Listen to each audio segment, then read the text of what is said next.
देवहूति भी प्रजापति के वचनों में पूर्ण विश्वास कर भगवान श्री हरि की प्रेम पूर्वक आराधना करने लगी। समय पाकर उसके उदर से भगवान मधुसूदन प्रकट हुए और चारों दिशाओं में जय जयकार की ध्वनि होने लगी। उस समय मरीचि आदि ऋषियों सहित ब्रह्मा जी कर्दम ऋषि के आश्रम में पहुंचे। उन्होंने कर्दम देवहूति को उनके पुत्र का महात्म्य बतलाया और कहा कि साक्षात पूर्ण पुरुष ही तुम्हारे यहाँ अवतीर्ण हुए हैं।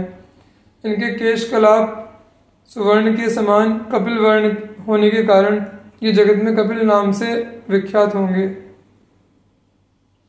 ये सिद्ध मुनियों में अग्रगण्य होंगे और सांख्य शास्त्र का प्रचार करेंगे। यूं कहकर ब्रह्मा जी सत्यलोक को चले गए। उनके चले जाने के बाद कर्दम ऋषि ने अपने यहाँ पुत्र रूप से अवतीर्ण हुए भगवान कपिल देव की अनेक प्रकार से स्तुति की और उनसे संन्यास धर्म को स्वीकार करने की आज्ञा मांगी। भगवान बोले, हे प्रजापते, मुमुक्षुओं को आत्मज्ञान प्राप्त कराने में सहायक प्रकृति पुरुष आदि तत्वों का निरूपण करने के लिए ही मैं इस समय धरा धाम पर अवतीर्ण हुआ हूँ। तुम अब सब प्रकार के ऋणानुबंधों से मुक्त हो गए हो, अतः तुम संन्यास ग्रहण कर सकते हो।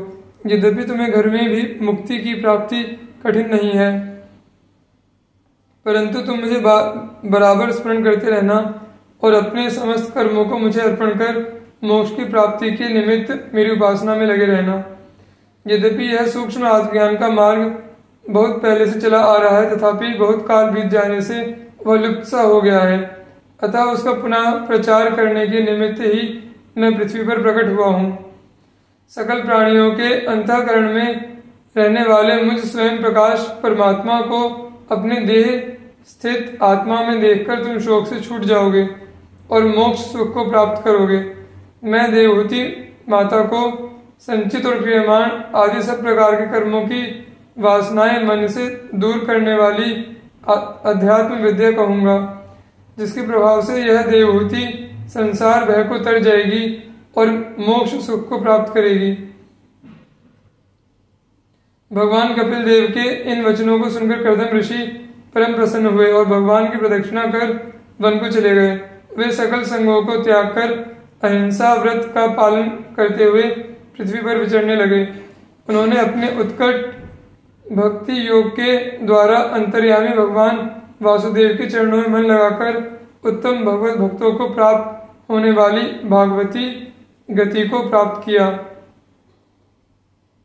महामुनि भगवान कपिल देव पिता कर्दम ऋषि के वन में चले जाने पर माता का प्रिय करने की इच्छा से कुछ दिन अपने पिता के आश्रम में ही रहे।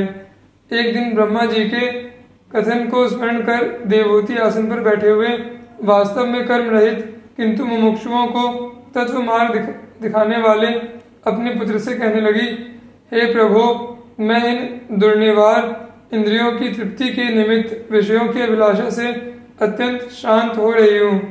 हे देव, आप मेरे इस महामोह को दूर करिए। आप शरणागतों के रक्षक और भक्तों के संसार रूप वृक्ष को छेदन करने में कुठार के समान है।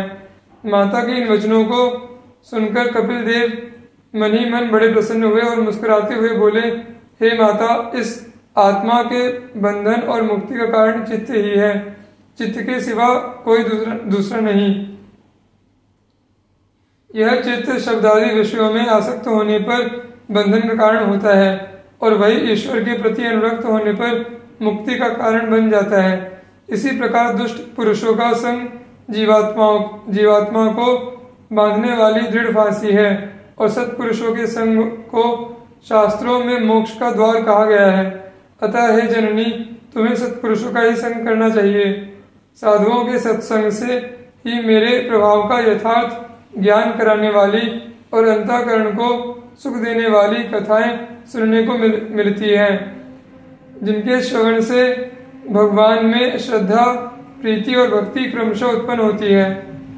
इस भक्ति से ऐहिक तथा पारलौकिक सुखों के प्रति वैराग्य उत्पन्न होता है और वैराग्य संपन्न पुरुष आत्म साधन के उद्योग में तत्पर होकर योगादि के द्वारा अंतःकरण को स्वाधीन करने का प्रयत्न करता है और शब्दादि विषयों के सेवन को त्याग कर वैराग्य से बढ़े हुए ज्ञान, अष्टांग योग और भक्ति के द्वारा इसी देह में मुझे सर्वांतर्यामी परमात्मा को प्राप्त कर लेता है। इसके अनंतर देवहूति के प्रश्न करने पर भगवान श्री कपिल देव ने भक्ति के लक्षणों का वर्णन किया और फिर सांख्य शास्त्र की रीति से पदार्थों का वर्णन करते हुए प्रकृति पुरुष के विवेक द्वारा मोक्ष का वर्णन किया। इसके अनंतर अष्टांग योग से स्वरूप की उपलब्धि किस प्रकार होती है यह बतलाते हुए भक्ति योग के अनेक प्रकार बतलाए और साथ ही संसार के दुखदायी स्वरूप का चित्रण किया। प्रसंगतः कामी जनों की कैसी गति होती है यह बतलाते हुए मनुष्य योनि का महत्व बतलाया और यह भी बतलाया कि मनुष्य योनि पाप और पुण्य के सम्मिश्रण से प्राप्त होती है। अपने पुत्र के उपदेश को सुनकर देवहूति के अज्ञान का पर्दा हट गया और वह उनके प्रभाव को समझकर उनकी भगवत बुद्धि से स्तुति करने लगी। भगवान कपिल उनकी स्तुति को सुनकर बड़े प्रसन्न हुए और स्नेह गदगद वाणी से इस प्रकार बोले, हे माता, मेरे कहे हुए इस मार्ग से यदि आप चलेंगी तो बहुत ही शीघ्र जीवन मुक्ति रूप उत्तम फल को प्राप्त करेंगी। हे जननी, ब्रह्म ज्ञानियों के द्वारा सेवनीय मेरे इस अनुशासन पर आप विश्वास रखें। इस प्रकार बर्ताव करने से आप संसार से छूटकर मेरे जन्म मरण रहित स्वरूप को प्राप्त होंगी। मेरे इस मत को न जानने वाले पुरुष मृत्यु रूप संसार में बार बार गिरते हैं। यूं कहकर महामुनि कपिल जी माता से विदा लेकर ईशान दिशा की ओर चल दिए। देवहूति भी अपने पुत्र के बताए हुए योग मार्ग से अपने चित्त को एकाग्र करके अपने पति के आश्रम में समाधि के द्वारा समय व्यतीत करने लगी और शीघ्र ही सर्वश्रेष्ठ अंतर्यामी नित्य मुक्त एवं ब्रह्म रूप भगवान के साथ एकता को प्राप्त हो गई। श्री मनु जी, सृष्टि के प्रारंभ में जब ब्रह्मा ने सनकादि पुत्रों को उत्पन्न किया और वे निवृत्ति परायण हो गए तब इन्हें बड़ा क्षोभ हुआ।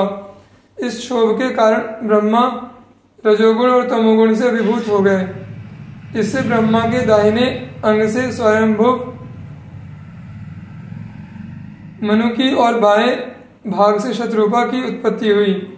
स्वयंभुव मनु ने जब तपस्या के द्वारा शक्ति संचय करके सृष्टि की अभिवृद्धि करने की आज्ञा प्राप्त की तब उन्होंने अपने पिता ब्रह्मा के आदेशानुसार सकल कारण स्वरूपिणी आद्या शक्ति की आराधना की। इनकी आराधना से प्रसन्न होकर भगवती ने वर याचना की प्रेरणा की। स्वयंभुव मनु ने भगवती से बड़े विनय पूर्वक कहा, यदि आप मुझ पर प्रसन्न हैं तो ऐसी कृपा कीजिए जिससे प्रजा की सृष्टि का कार्य निर्विघ्न चलता रहे। देवी ने तथास्तु कहा और अंतर्धान हो गई। इसके बाद मनु ने ब्रह्मा से एक उपयुक्त स्थान के लिए प्रार्थना की। ब्रह्मा ने मनु को भगवान विष्णु की शरण लेने का उपदेश किया। इसी समय भगवान वराह रूप धारण करके ब्रह्मा की नासिका से निकल पड़े और थोड़े ही समय में बड़ा विशाल रूप धारण करके भीषण गर्जना करने लगे। उस समय सभी देवदानव ऋषि मुनि उनकी महिमा का गायन करने लगे। उनकी स्तुति से प्रसन्न होकर भगवान ने जलमग्न पृथ्वी का उद्धार और उसकी स्थापना की। स्वयंभुव मनु पृथ्वी पर रहकर सृष्टि कार्य करने लगे। पहले उनके प्रियवर्त उत्तानपाद नाम के 2 तेजस्वी पुत्र एवं आकुति, देवहूति और प्रसूति नाम की 3 कन्याएं हुई। उत्तानपाद से ध्रुव जैसे भगवत भक्त प्रकट हुए और इनकी देवहूति नाम की कन्या से स्वयं भगवान ने कपिल रूप में अवतार ग्रहण किया। भगवान के आज्ञानुसार राज्य करते हुए इन्होंने भृगु आदि ऋषियों को व्याज बनाकर अनेक प्रकार के धर्मों और नीतियों का प्रचार किया तथा संपूर्ण मानव जाति के लिए एक ऐसी सुंदर व्यवस्था की जिसके द्वारा अपने अपने अधिकारानुसार सब भगवान को प्राप्त कर सकें। अंत में इनके मन में यह बात आई कि घर में रहकर विषयों को भोगते भोगते बुढ़ापा आ गया, किंतु इन विषयों से वैराग्य नहीं हुआ। भगवान के भजन बिना जीवन का यह अमूल्य समय यूं ही बीत गया। यह सोचकर उन्हें बड़ा दुख हुआ। यद्यपि पुत्रों ने उन्हें घर में रहकर राज्य करते रहने का बड़ा आग्रह किया, फिर भी उनके विरक्त हृदय ने पुत्रों की एक भी न मानी। अंततः पुत्रों को राज्य देकर वे अपनी पत्नी शत्रुपा के साथ घर से निकल पड़े। नैमिषारण्य में जाकर इन्होंने ऋषि मुनियों का सत्संग प्राप्त करके समस्त तीर्थों में स्नान किया, देवताओं के दर्शन किए और फिर वल्कल वस्त्र पहनकर हविष्य भोजन करते हुए शरीर की और संसार की परवाह छोड़कर द्वादशाक्षर मंत्र का सप्रेम जप करते हुए भगवान के चिंतन में लग गए। उनके मन में एकमात्र यही अभिलाषा थी कि इन्हीं आंखों से भगवान के दर्शन हो। इस तरह बड़ी कठोर तपस्या करते करते हजारों वर्ष बीत गए। इस बीच में कई बार ब्रह्मा विष्णु महेश इनके पास आए और इन्हें वर देने के बड़े बड़े प्रलोभन दिए, परंतु ये तनिक भी विचलित नहीं हुए। शरीर सूखकर कांटा हो गया, केवल हड्डी ही हड्डी अवशेष रह गई, परंतु इनके मन में तनिक भी व्यथा का अनुभव नहीं हुआ। महाराज स्वयंभुव मनु और शत्रुपा की इस अनन्य तपस्या को देखकर बड़ी ही गंभीर और भगवत कृपापूर्ण आकाशवाणी हुई कि तुम्हारी जो इच्छा हो वह वर मांग लो। भगवान की यह अमृत भरी वाणी सुनकर उनका शरीर सर्वांग सुंदर और हृष्ट पुष्ट हो गया, सारा शरीर पुलकित हो गया, हृदय प्रेम से भर गया और उन्होंने दंडवत करके भगवान से प्रार्थना की, प्रभु आप बड़े भक्त वत्सल हैं। ब्रह्मा शंकर और विष्णु भी आपकी चरण धूलि की वंदना करते हैं। यदि आप मुझ पर सचमुच प्रसन्न हैं तो आपका वह स्वरूप जो शिव के हृदय में निवास करता है, काकभुषुंडी जी जिसका ध्यान करते हैं और वेदों में जिसे सगुण होते हुए भी निर्गुण और निर्गुण होते हुए भी सगुण कहा गया है, वही स्वरूप हम अपनी इन्हीं आंखों से देखें। उनकी प्रेम से भरी बात भगवान को बड़ी प्रिय लगी और भगवान उनके सामने प्रकट हो गए।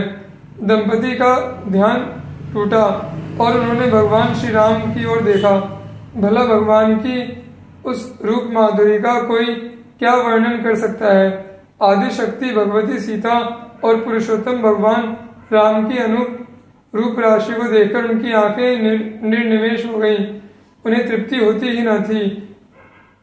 आनंदातिरेक से शरीर की सुधबुद्ध जाती रही और वे बिना सहारे की लकड़ी की भांति उनके चरणों पर गिर पड़े। भगवान ने उन्हें बलात् उठाकर उनके सिर पर अपने कर कमल फेरकर अपने हृदय से लगा लिया। जब भगवान ने उन्हें धैर्य धारण कराकर वर मांगने की प्रेरणा की तो पहले उन्हें बड़ा संकोच हुआ, परंतु भगवान के बहुत ढाढ़स देने पर और यह कहने पर कि तुम्हारे लिए कुछ भी अदेय नहीं है, वे बोले, मैं तुम्हारे ही सरीखा पुत्र चाहता हूँ। भगवान ने कहा, मेरे सरीखा तो मैं ही हूँ, अतः मैं ही तुम्हारा पुत्र बनूंगा।